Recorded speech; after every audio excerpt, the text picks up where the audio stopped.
What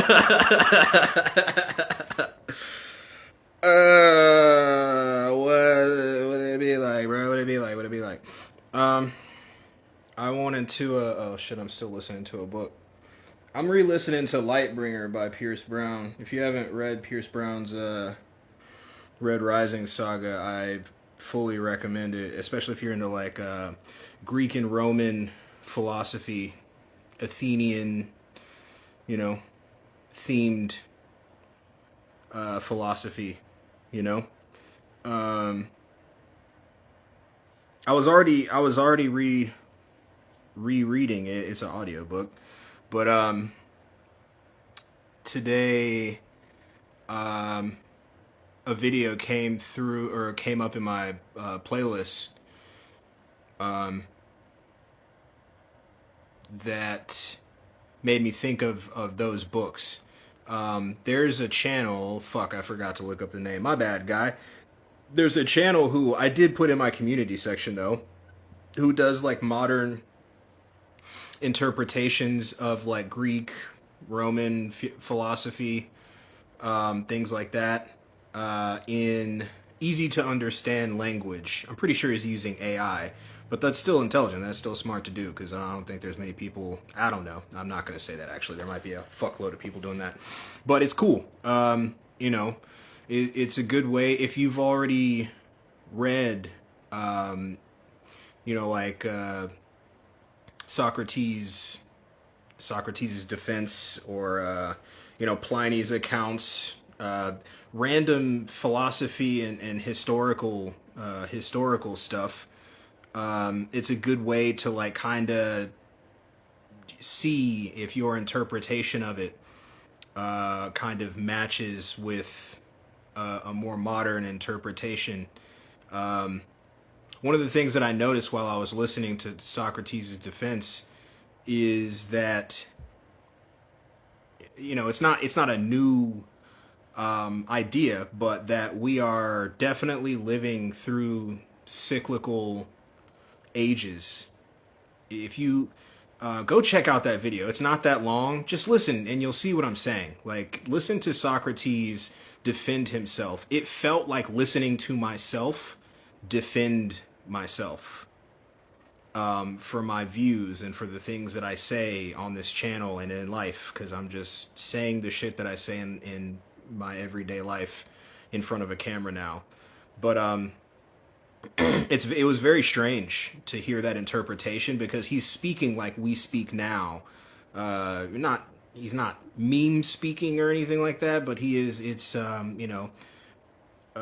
contemporary dialect, and the things that he addresses and the things that he says to defend himself and the things that he shows concern about are literally the same shit that I say, that I've been saying on this channel. And there are countless other, well, I won't say countless. I actually don't think there's many. I don't think there's many of us that are specifically speaking the way that,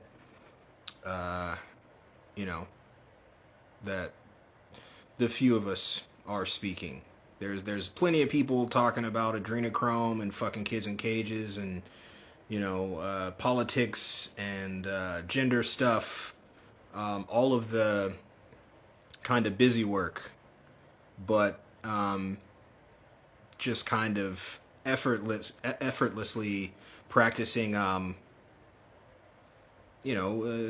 tunnel vision. They have tunnel vision and are focusing on the busy work and displaying heavy levels of hypocrisy, and listening to Socrates' defense, whether it's an allegory or not, because I have a theory that a lot more than just biblical and religious texts are not real. They're not physical. They're allegory. They're someone, I think, wrote those for us to learn from. Potentially, it's 50-50 for me, honestly.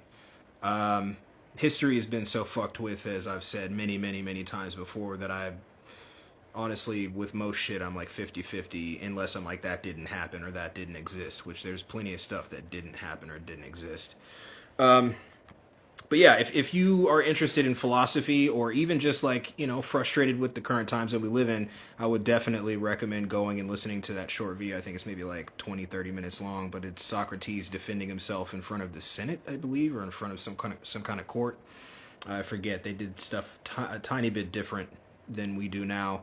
But at the same time, they didn't, though, because, like I said, and the funny thing is, it's not funny, but the ironic thing is that it both felt like listening to myself defend my positions that I speak of on this channel, but also listening to myself defend myself in actual court, talking about the injustices and the many, many hypocrisies and all this stuff. It was very, very strange. Very, I don't know.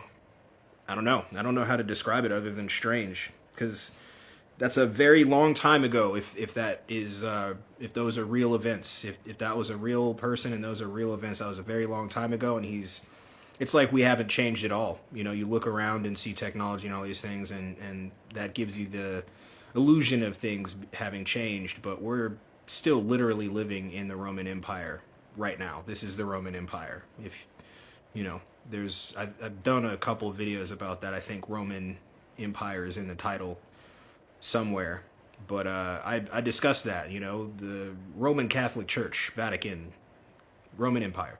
Anyway, so yeah, check that out. Also, I'll throw it in the middle. If you would like to support the channel and even more so support my/our research and current project, I'm going to add that caveat. We are building our theory model and we're working on a presentation for presenting it. Presentation for presenting it. I don't know how to say this shit. We're working on a presentation for it. We don't know if it's going to be a video Well, I think there will be a video presentation regardless, but we're also trying to decide if there's going to be a written work to accompany it. I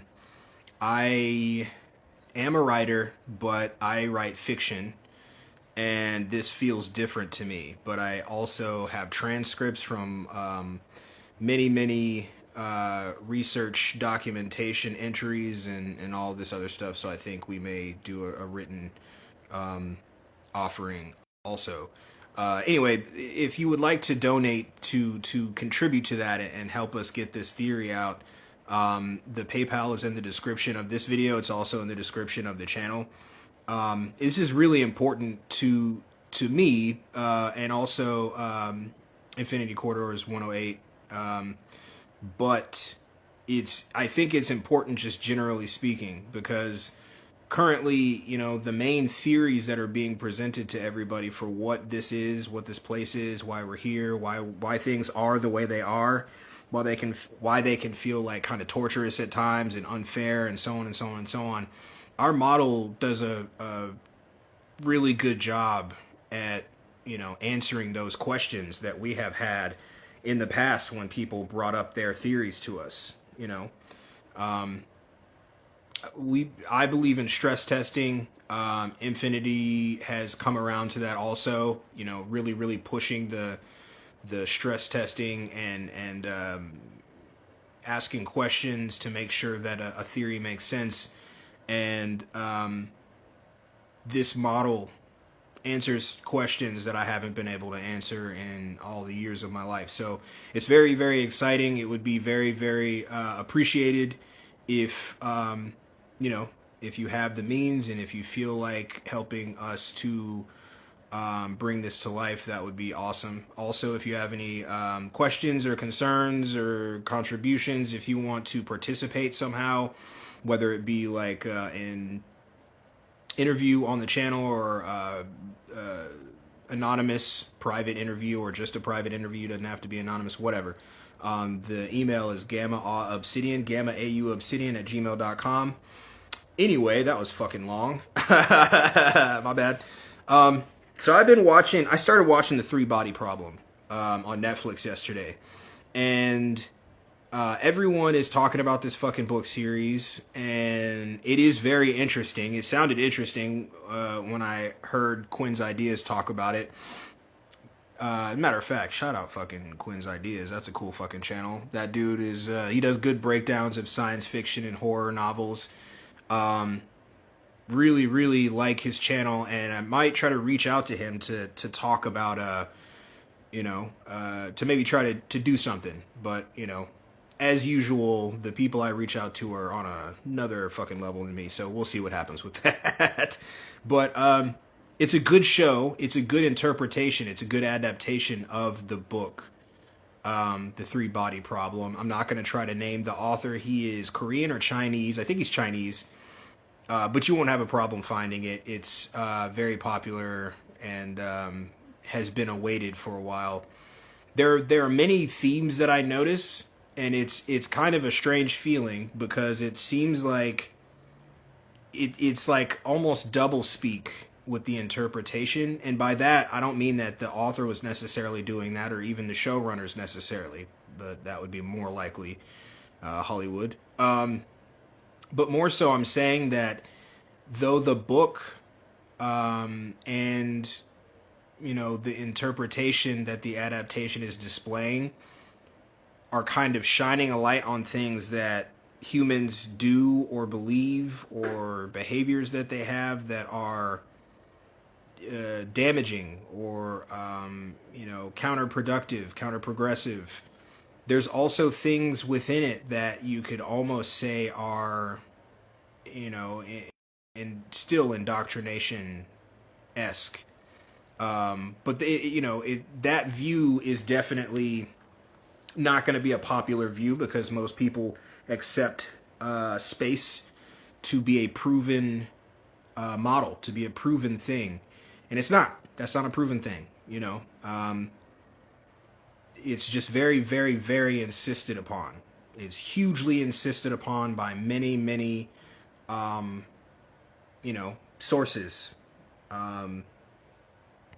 And I personally, I'm not saying that it's not real in this. I do say that a lot, but it's a joke. I'm not saying that it's not real in any sense. I'm saying that we don't know what is up there actually, because when you look up, you see blue. And everything else is pictures and video that have been rendered by computers. Those aren't real pictures or video.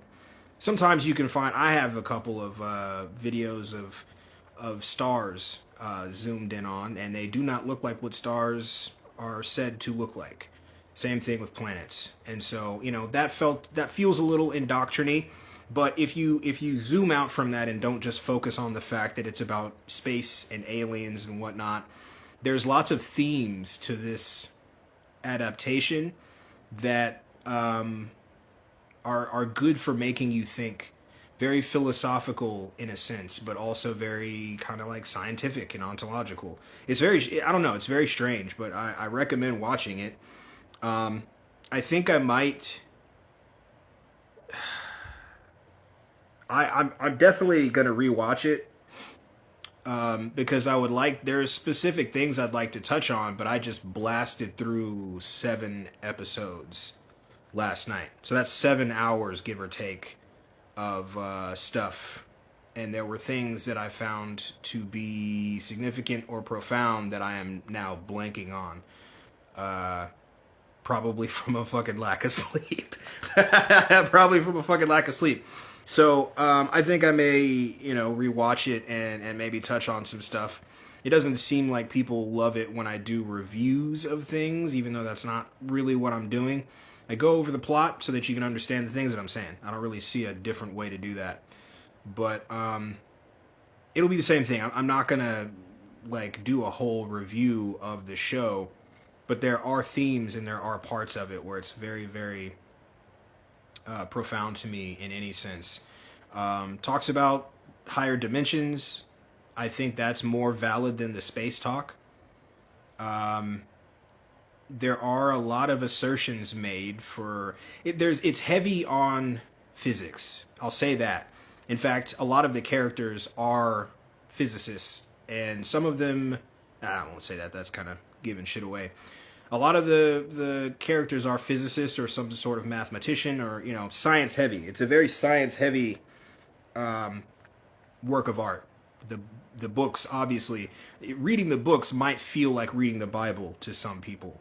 The first book definitely starts off feeling like you've been catfished. I'll say that.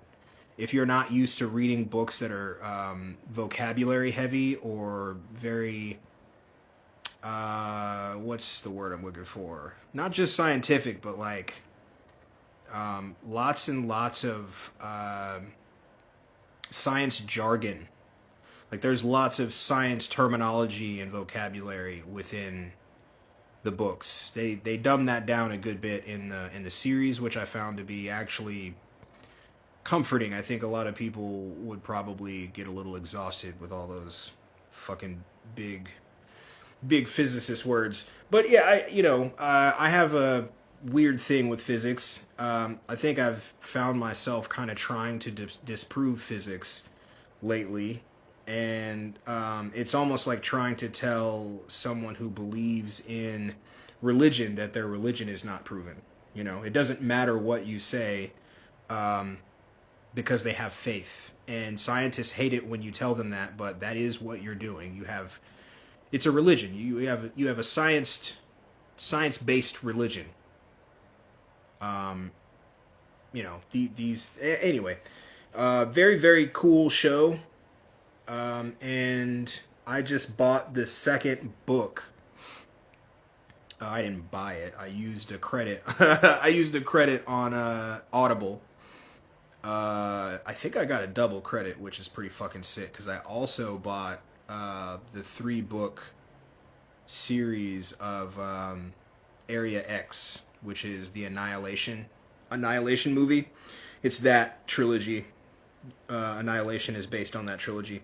But anyway, I don't know that I'm really saying anything that you want to be hearing. I just wanted to say that the 3-Body Problem is worth watching. I'm going to rewatch it again. I'm watching it for myself right now, I guess. I'm going to rewatch it again, and I'm going to talk about some themes that I noticed in it, because I definitely thought to myself, oh, I should talk about that.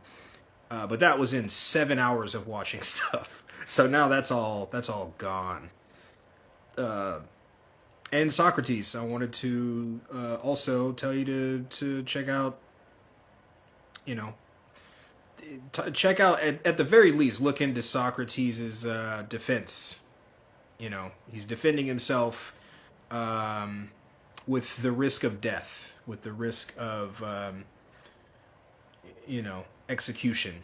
And if you go to my community section on the YouTube page, there's like a 20 or 30 minute long video where it makes it much, much easier to understand what Socrates is saying to the Senate and to the people that are, charging him with these things.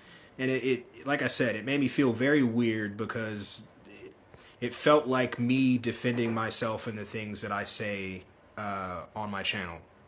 And even sometimes from some of you. Sometimes I say things that some of you don't like, and sometimes you give me the opportunity to defend those things, and sometimes you don't. But if you do, I feel like most of the time I think you've come around, unless it's something that's purely subjective and faith-based, which I don't think I really argue with people on shit like that, because it's pointless.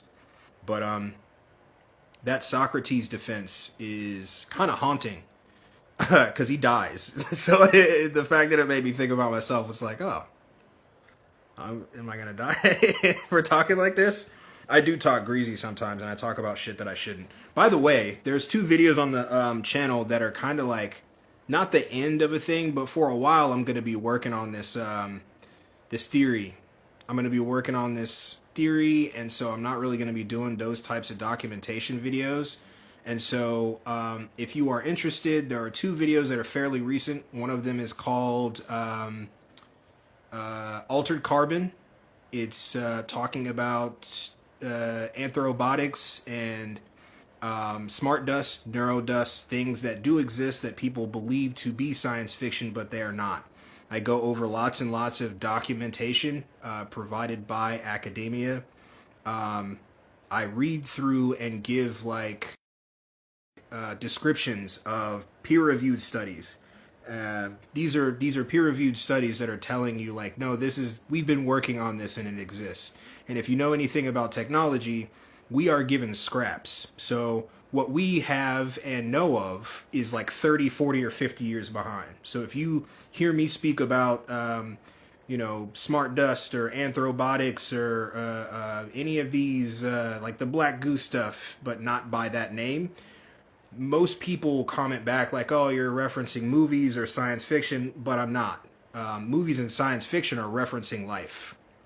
Life imitates art, and art imitates life. It goes back and forth.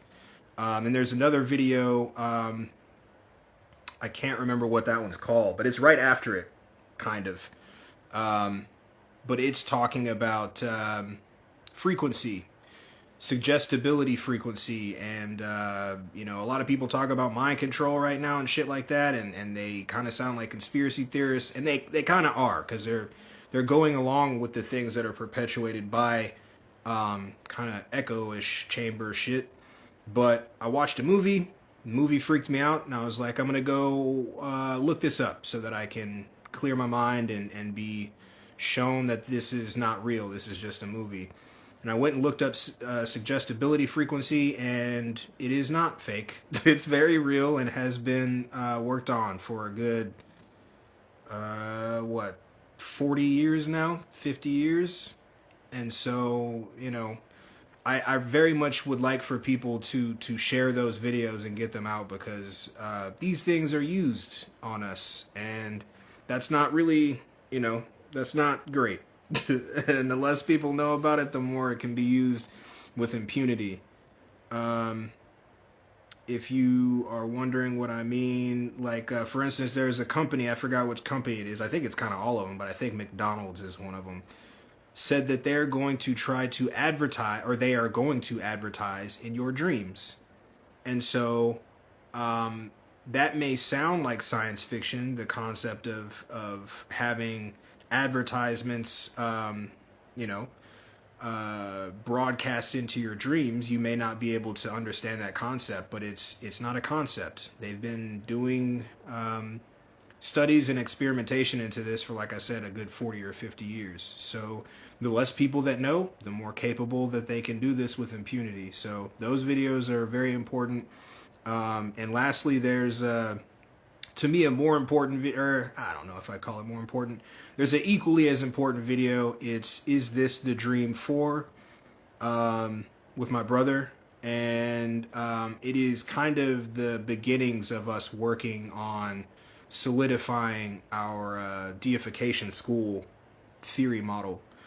So if you want an idea of what we're working on right now and why I'm going to be doing less long videos for a long minute, I'm probably just going to be doing shit like this, but better. This is not a great video.